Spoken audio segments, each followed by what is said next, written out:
I'm Amy Cherry. This local news is a service of Flagler County's Toyota dealer, Beaver Toyota, here to wow ya. Vacation rentals have been shuttered for nearly 2 months due to the coronavirus pandemic. Now they're preparing to reopen with county and state approvals. Flagler County Director of Tourism Marketing Amy Lukasic broke down the plan to reopen vacation rentals at last night's County Commission meeting. Visitors originating from areas identified by Governor DeSantis as high risk through his current executive orders must be quarantined for the period established in that order. Under social distancing, we are also staying in line with the current guidelines as far as a 10-person occupancy cap at this time for the vacation rental units. They're also asking vacation rental property owners to do pre-arrival health screening questionnaires that must be completed by all guests within 24 hours of arrival. Anyone that is coming from the hot spots as required under the current executive orders must report the names of individuals to the health department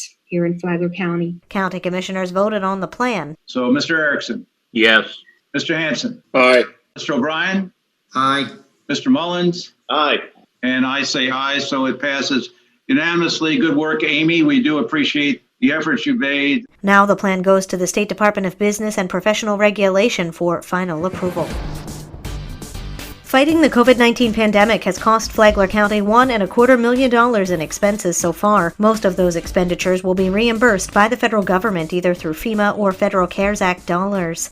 At last check, Flagler County has 160 persons who have tested positive for coronavirus. Flagler County Emergency Management Director Jonathan Lord addressed the Flagler County Commission at their meeting last night. Over 2,600 people have been tested. Our percent of positive residents continues to slowly decline, which is a good sign. And that's a function of number of positives compared to number of people being tested. And we're hovering around 6% today. Lord also addressed faulty tests on the part of Advent Health, which he said resulted from an issue at one of the hospital system's labs. Advent has advised they are working directly with those affected individuals to provide them with retesting options. Advent shared that some, probably not all, of the 1,017 people tested in Flagler County using that sputum-based processes are affected. And they don't believe it's all 1,017. Those are the people that tested during that period. We used that process, but they don't have an exact number at this point in time. Advent Health has apologized for the inconvenience and uncertainty created by the faulty tests. Palm Coast says they are continuing to work with businesses as more open up this week. John Arking has the details. Starting at 12:01 Monday morning, gyms and retail establishments across Florida were able to reopen at 50% capacity, while restaurants could expand their inside seating capacity from 25 to 50%. Palm Coast Mayor Melissa Holland says that means a variety of previously closed facilities and activities are now once again available to the public. Among those is the Palm Harbor Golf Course and others. Our tennis center as well is reopening, as well as some pickleball facilities and a few other recreational amenities that are more relaxed on our approach. As far as the businesses go, the governor's orders came out on Friday, and we have been working with the local gyms. A lot of them have reached out to me to ask for the best approach, different questions that they had, and so we were more than happy to work with them and more than happy to see that reopening occur as well. Holland says they're hopeful that the reopening process is being done in a thoughtful way and with a recognition that the area has a high-risk age population. Another aspect of the governor's order allows counties to seek approval for vacation rentals to reopen. That, though, requires the county administrator to write a letter to the Secretary of the Department of Business and Professional Regulation and detail the county's safety plan for the rentals operation. From the WNZF Newsroom, I'm John Arking.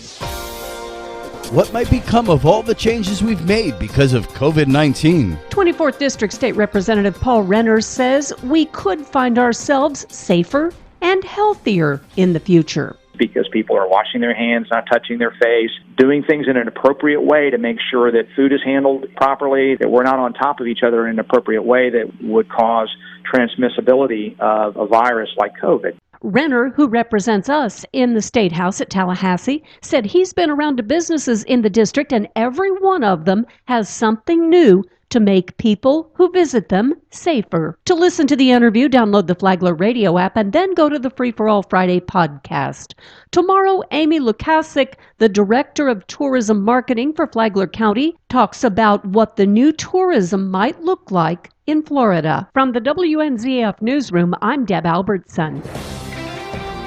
A 14-year-old goes for a joyride that ends in a felony charge. With more, here's Tony Magoo. Yesterday at close to 3 a.m., the Flagler County Sheriff's Office tried pulling over a black Jeep Wrangler traveling on Belterre Parkway for having a partial vehicle tag obstruction. Once the deputy activated his emergency lights, the vehicle took off, accelerating onto Whiteview Parkway and through residential neighborhoods. The deputy then turned off his lights and began following from a distance until reaching Pine Grove, where stop sticks were successfully deployed, disabling the vehicle. Deputies detained the driver, a 14-year-old female, and her 15-year-old passenger. The young girl was arrested for operating a motor vehicle without a Florida driver's license, a misdemeanor, and fleeing and eluding law enforcement, which was a felony, however. She was released to her parents after deputies contacted the Department of Juvenile Justice in Daytona Beach, while the passenger was released at the scene to the custody of his parents, who owned the Jeep. With us this morning with a postscript is Flagler County Sheriff Rick Staley on how this all turned out. This is a good reason on why parents should always be aware of what their kids are doing, because this could have ended significantly different. For Flagler's Morning News, I'm Tony Magoo. And now you're up to date on Flagler's Morning News. I'm Amy Cherry.